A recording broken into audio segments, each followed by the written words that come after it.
Today's reading comes from Luke's Gospel, and it's Luke chapter 9 and verses 51 to 62.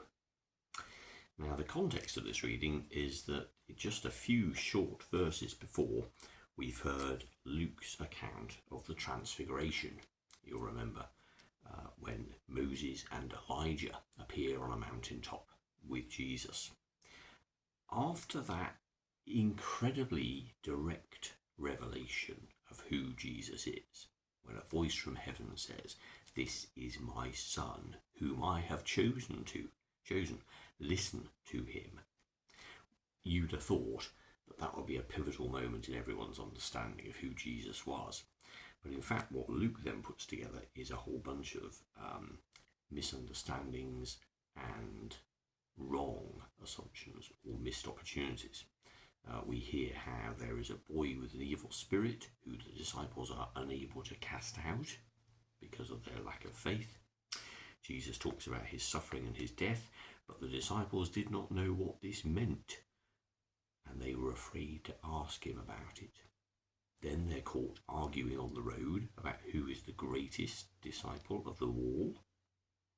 Then they talk about stopping someone who's doing good works because he's not part of their group. And this leads us on to the reading that we now have. So a whole catalogue of situations where the disciples who've been privy to the Transfiguration should have been more confident, should have been more understanding of what the situation was and who Jesus was, but clearly didn't.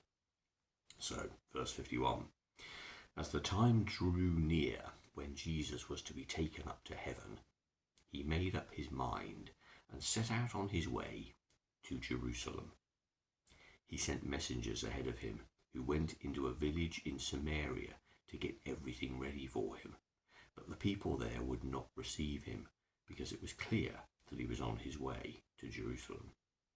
When the disciples James and John saw this, they said, "Lord, do you want us to call fire down from heaven to destroy them?" Jesus turned and rebuked them. Then Jesus and his disciples went on to another village. As they went on their way, a man said to Jesus, "I will follow you wherever you go." Jesus said to him, "Foxes have holes and birds have nests, but the Son of Man has nowhere to lie down and rest." He said to another man, "Follow me." But that man said, "Sir, first let me go back and bury my father." Jesus answered, "Let the dead bury their own dead. You go and proclaim the kingdom of God." Another man said, "I will follow you, sir, but first let me go and say goodbye to my family."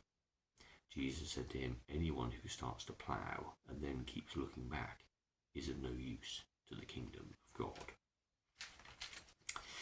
So two very different sections put together in the set readings for today. We have a story of how Jesus goes to a Samaritan village, and that dovetails nicely with the Transfiguration, doesn't it? Because we've got this idea of Jesus going to a village in Samaria. Samaritans, of course, having that ancient antipathy with Jews, mainly, though not exclusively, centered on this debate, this argument over where the holy place was.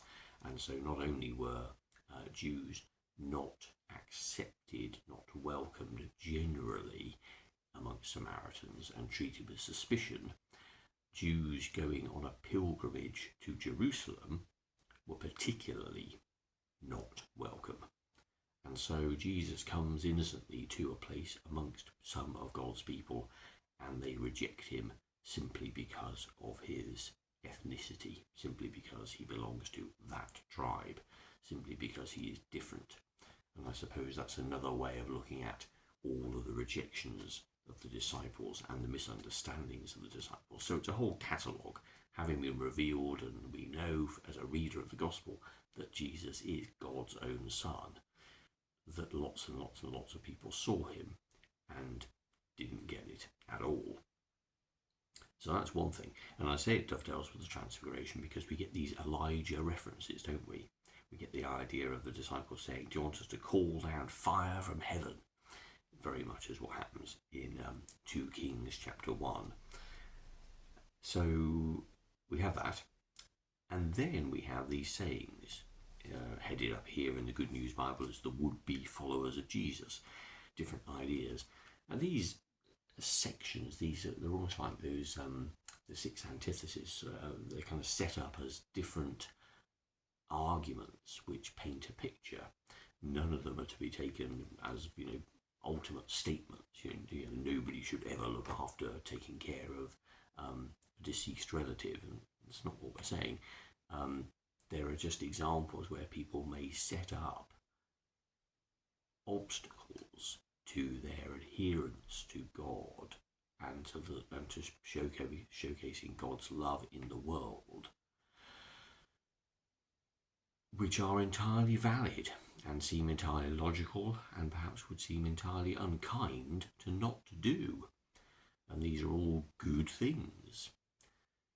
But what Jesus is saying here is that the main moral choice people face when they come into a relationship with God, when they see in Jesus unconditional love, when they see a world without prejudice, when they see unity and peace, kindness and love being the hallmark of how a life should be lived, the moral decisions that we face won't often be between what is wrong and what is right. They will be between what is right and what is best. Because shortchanging God, limiting God's, or rather limiting our service to God, is the main problem. It's relatively straightforward for people to understand, people of any religious persuasion and none, to understand that being kind to one another is a good thing, that fighting and the pursuit of wealth and status, of pride, are all bad things. Most people kind of get that. They have a moral compass of some sort, which is born of simple logic. People coexist better when they get along, when they talk, when they communicate, when there is some degree of understanding and grace. That's how groups of people work. If we were simply to remain in an extreme situation, complete islands, self-obsessed and selfish, then we'd all individually be fighting each other and nobody would ever get along with anyone. And it would end in total carnage. So we understand that it's a good idea to do some good things, some altruistic things. But what Jesus is saying here is that in our reflection of the love we've received from God, it's not enough to say, I'll do the good thing. Anyone would do that. And Jesus is quoted as saying that, isn't he, often in the Gospels? Even a sinner does that. It is about doing the best thing. It is saying, yes, okay, this person needs my help. So not only will I do the one thing that they've asked me to help them to do, but I'll also offer to do other things. Oh, and by the way, when it's appropriate, maybe in a day or so, I'll call back in and see if there's anything else. It's going the extra mile. It's having in your heart the ability to be tapped, to recognize that there are situations that require you to plug yourself into this person's world and care. It's not enough to simply do what they ask and they wave you off with a hearty thank you. It's about checking in. It's like hearing about somebody who's going through a really difficult time in their life. You don't just pray for them on one night or one occasion.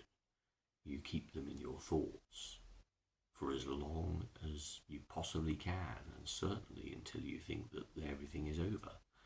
You maintain that steadfast support of people. You don't just pick them up, sort them out, and move on. And every experience you've had should inform you of how you're being supported by the God who made you. You see, it's a little bit like eating and being sustained, isn't it? It is by doing these things, by taking God's love out to other people and offering it, that you understand yourself how great God's love is. Because otherwise it just remains a simple fact. You say, well, I'm loved by God, and hence I love other people because they all matter. And if you simply only do what is right, then you're keeping God in a box. You're saying, well, over there is my light and my life, and over here I just do the things I need to do, and I'm ticking a box, and that thing is satisfied. Rather than that light and life incarnate in you, informing everything you do and say. So the reading here, having been followed by all these people who didn't understand who Jesus was, those little sayings in some ways are really crucial, aren't they? Because they help us to understand that we're called to actually use what God's love has done for us, to let it feed us and nourish us through our actions. The actions themselves, if I say they're not important, of course they're important to the people we do things to, but they're not the end product. The joy is that we understand and know that we are loved by God, and because of that, we do all these things almost as a byproduct. But it is in the doing of those things that we ourselves understand the true depth and the true wonder of that love and that grace, because we use it, we're upheld by it, we're informed by it, we're educated by it, we learn, we develop, and our love for God deepens and deepens and deepens. So it's all about using the love that we have been given for our own spiritual perfection, so that we can be more often Christ to other people through our actions and occasionally through our words.